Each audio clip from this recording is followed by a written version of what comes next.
Welcome to lecture 36. In this lecture, we will talk about the quantum version of the Bernstein-Vazirani algorithm. But first, let's look at one more preliminary result. You might recall that at the end of lecture 35, we looked at a couple of preliminary results, and there is one more preliminary result that I'd like to look at before we jump into this algorithm. This preliminary result is almost borders on being trivial, but still is worth looking at. And it goes like this. -1 to the q dot u mod 2 is equal to -1 to the q dot u. Now here, q and n are, q and u are n-bit strings.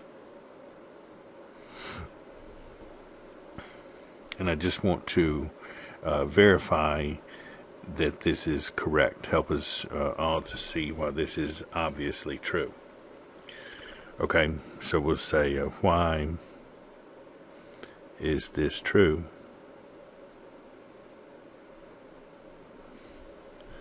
Well, q dot u, recall that that's just the number of positions in which the q string and the u string both have a 1. So this is certainly going to be an integer, and therefore q dot u must be either even or odd. And of course we know that -1 to the q dot u will be equal to 1 if q dot u is even, and it will be equal to -1 if q dot u is odd. Now let's think about -1 to the q dot u modulo 2.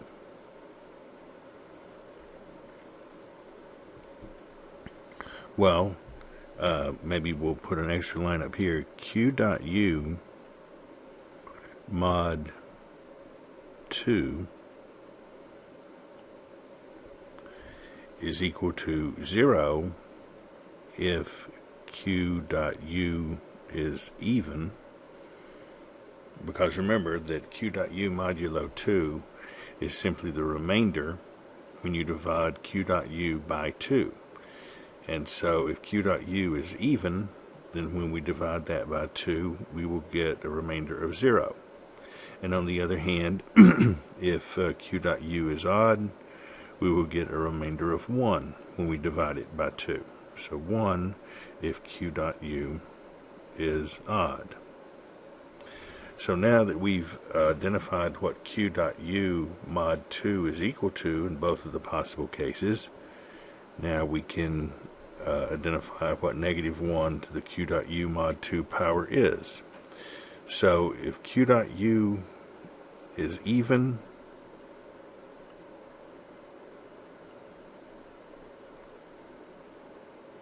and we'll look if q dot u is odd. Well, in the case where q dot u is even, we see up here that q dot u mod 2 is equal to 0 in that case, and -1 to the 0 power is 1. And on the other hand, in the case when q dot u is odd, we have here that if q dot u is odd, then q dot u mod 2 is equal to 1. And so we plug that in here, and we get -1 to the 1 power is -1. And now if you compare this expression for -1 to the q dot u modulo 2 and -1 to this expression for -1 to the q dot u, you see that they are exactly the same. So indeed, -1 to the q dot u mod 2 is equal to -1 to the q dot u. And now that we have this result, we are ready to discuss the quantum version of the Bernstein-Vazirani algorithm.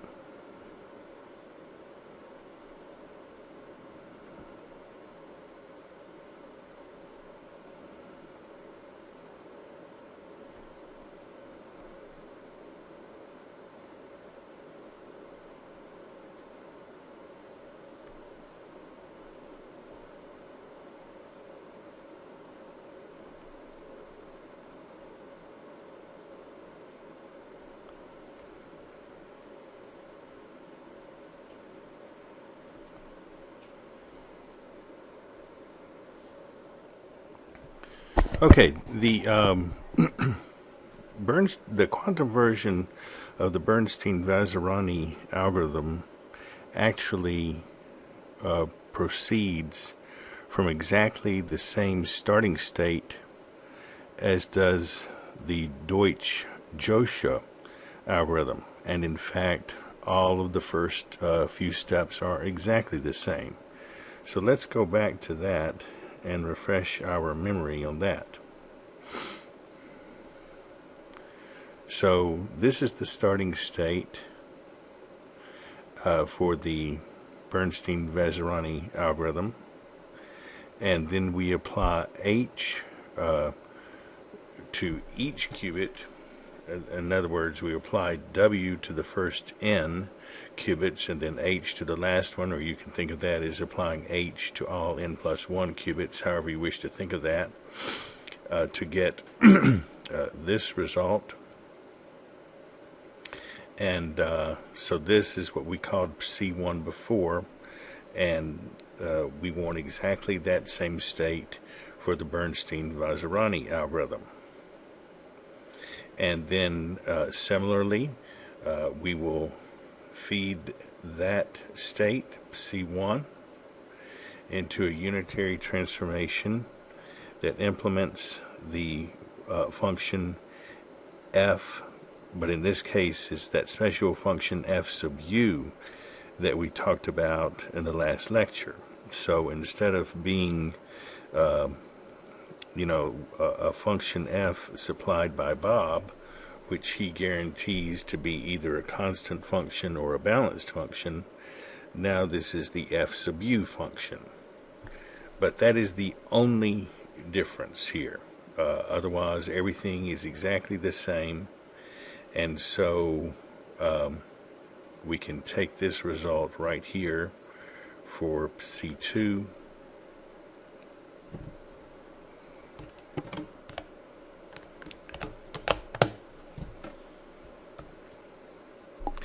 and we can transfer that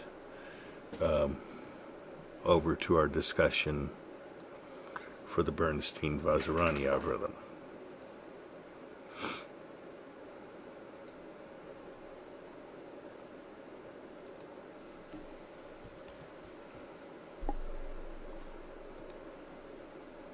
And as was stated, the only change we need to make here is that instead of f, we have f sub u.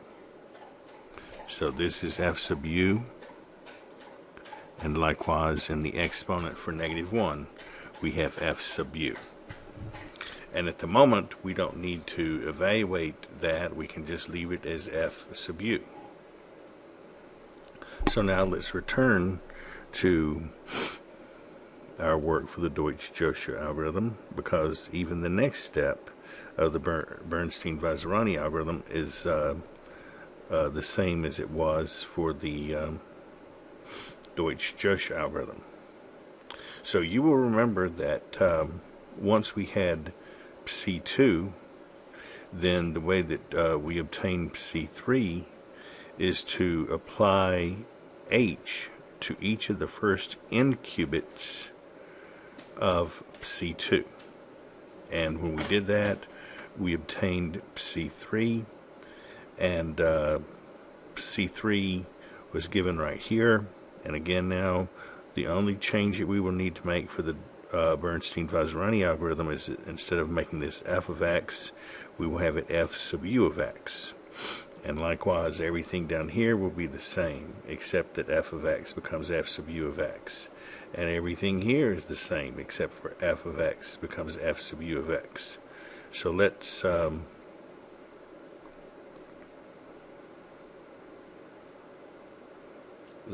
copy this and transfer it over.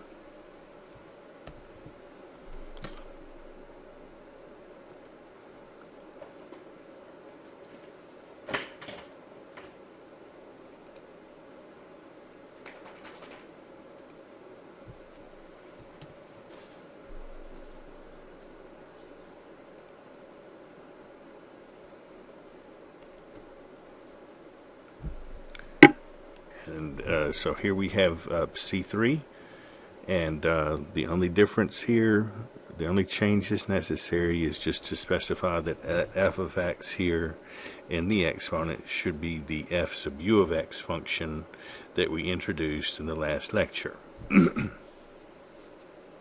Now, let's go ahead and recall what that f sub u function really is. So we get C3 is 1 over 2 to the nth power times the summation x equals any element of the standard basis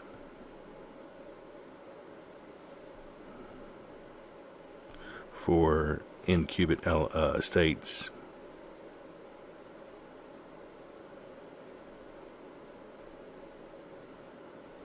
and sum over z, and I'll go ahead and write this out in this case, but in the rest of this derivation I'll just say sum over x and sum over z. So z equals any element of the standard basis for n qubit states.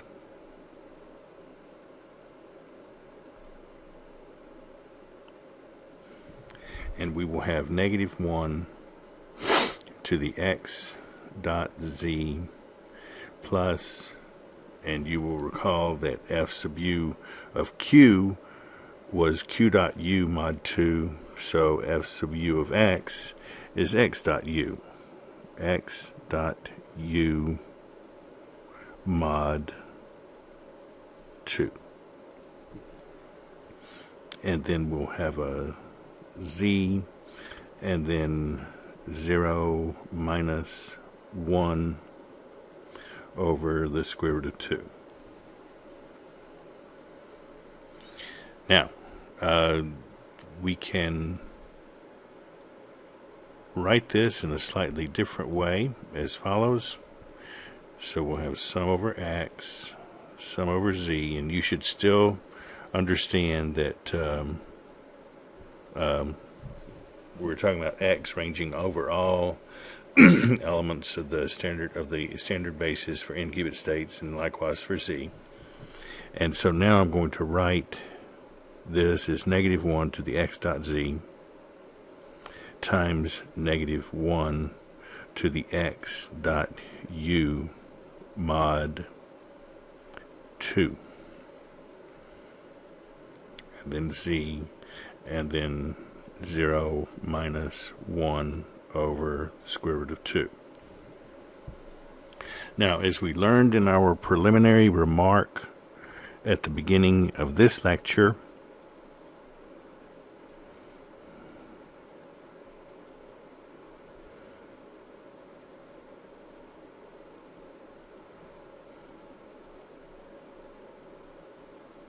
-1 to the x dot u mod 2 is the same as negative 1 to the x dot u.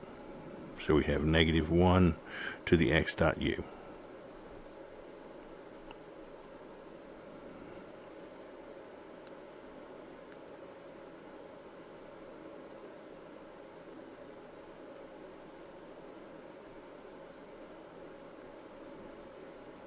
And now we can put those terms back together and get negative 1 to the x dot z plus x dot u.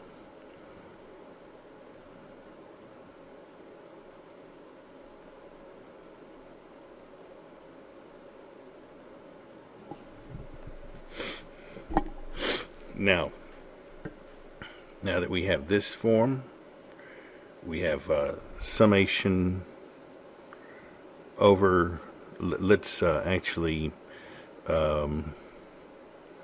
change the order of this summation. We'll have, we're still going to sum over all the x's that are elements of the standard basis for n-qubit states and all the z's that are elements of the standard basis for n-qubit states, but we're just going to sum over, instead of summing over z first and then summing over x, we'll reverse the order. So we have a sum over z, sum over x, negative 1 to the x dot z plus x dot u. Z 0 minus 1 over square root of 2. Now let's go back to our last lecture.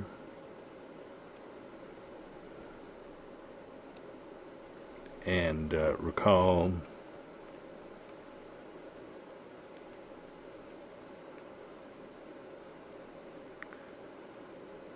that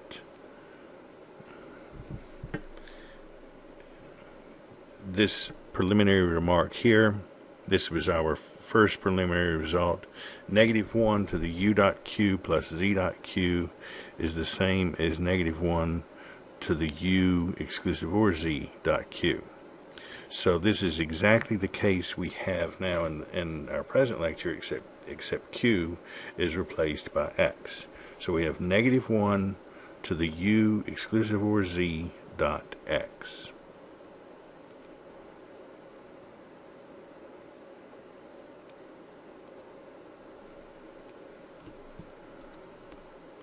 So this is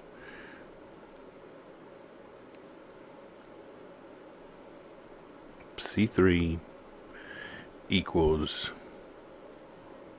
1 over 2 to the n, sum over z, sum over x of negative 1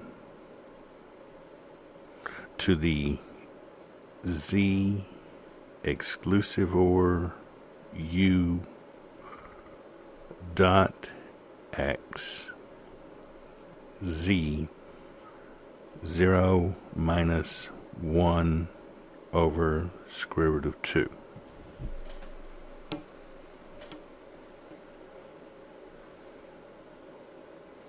And now at this point, I want to call your attention particularly to this summation. And I also want to revisit our last lecture one last time to remind you of our second preliminary result from that lecture.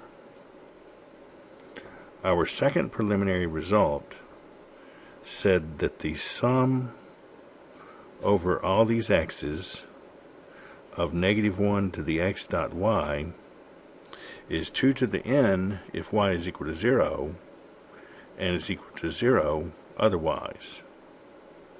Let's just copy that just so we'll have it handy.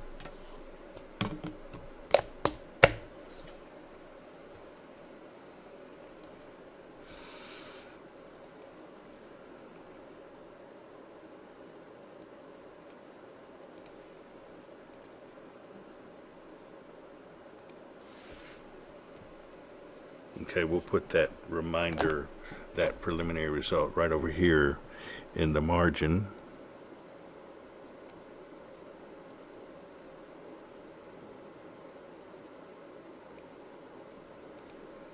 Now, if you compare that to this term right here, we see that, wait, I've messed up somehow here in transferring that. I've garbled something.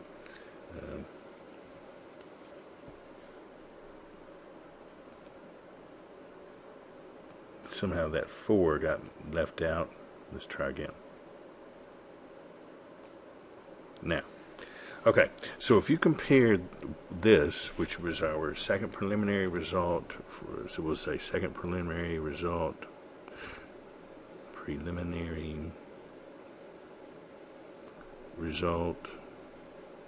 from lecture 35. If you compare that to what we have here, you see that this sum will always be equal to 0. This sum is always 0, except for the case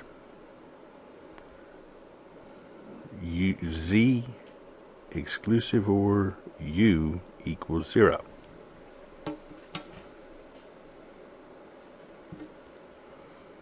But this happens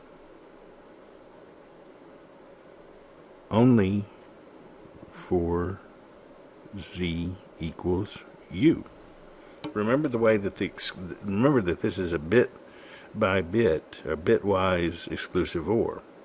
And remember that the exclusive OR of two things will only be 0 if they are the same. If they're different, it will be equal to 1. It'll only be 0 when they're the same. So for the entire, for this z exclusive OR u to yield a string of all zeros, it must be the case that z matches u for every bit. So here, this inner sum is going to be 0 for any z that you pick. You can think of it like this. You pick a z, and then you evaluate the inner sum and multiply it by that z. Then pick another z, evaluate the inner sum, and multiply it by that z. And you keep on doing that for every possible z. But what we're observing here is that for any z you pick that is different from u, then z exclusive OR u will not be equal to 0. If z and u differ in even a single position, then z exclusive OR u will not be equal to 0. And if z exclusive OR u is not equal to 0, then this sum will be equal to 0, as we learned here. So for all of these z's that we pick, everything is going to drop out except for just one value of z. And that is when we stumble upon z equals u. And in that case, we get that z exclusive OR u is equal to 0 then, and this sum will be equal to 2 to the n. So both of these sums go away because we know what the inner sum is equal to in every single case, and we found out that it actually disappears for all cases of all z's that we pick out here, except for this one z equals to u. And so we get 1 c3 equals 1 over 2 to the nth power, and then we get 2 to the n And z, that one particular z that survives all of this, is z equals u.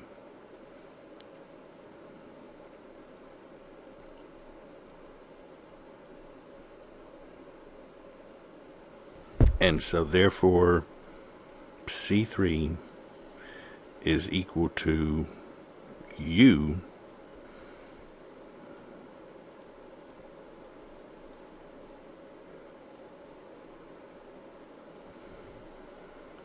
So by following exactly those steps of the Deutsch-Josch algorithm that produced C3, but applying it for the case where the f function is this f sub u that we've learned about now, rather than the f function that Bob used before, this is the result that we get for C3.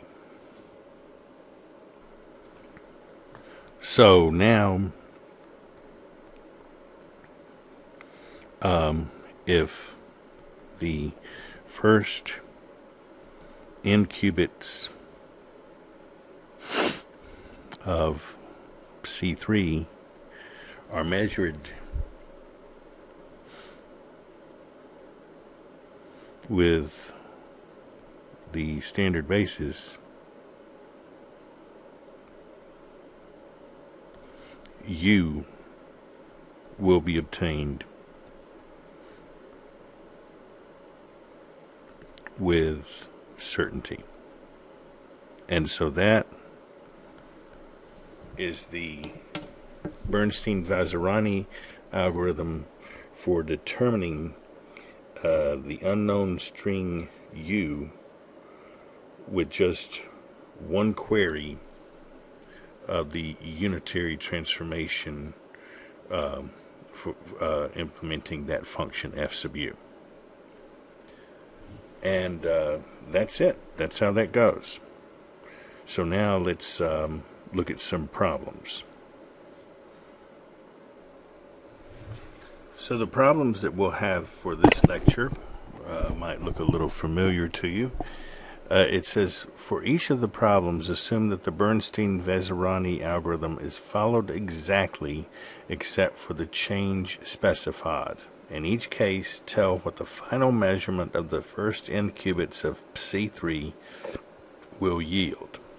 So, in each of the problem, your choices are the same. So let me go over those first. A, the final measurement will yield 0, 0, dot, dot, dot, 0. This is, in other words, the n qubit state consisting of all zeros. B, the final measurement might yield any element of the standard basis for n qubit states.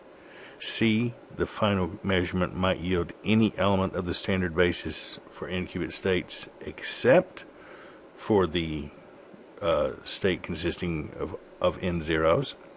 And finally, choice D, the final measurement will yield the state consisting of n ones. Those same four choices are your choices for all of the problems, 36.1, 36.2, and 36.3. And now, what are the changes we're going to consider? Remember, in each case, we'll follow the Bernstein-Vazirani algorithm exactly, except in 36.1, the only change we'll make is that we'll start, the initial C0 will be this, instead of n zeros and a 1, it'll be n zeros and a 0. And here, the starting point will be n zeros and plus, and here, the starting point will be n zeros and minus. So as I say, this probably looks familiar to you. So take a look at this and see what you can do with these three problems. And that finishes lecture 36. So good luck.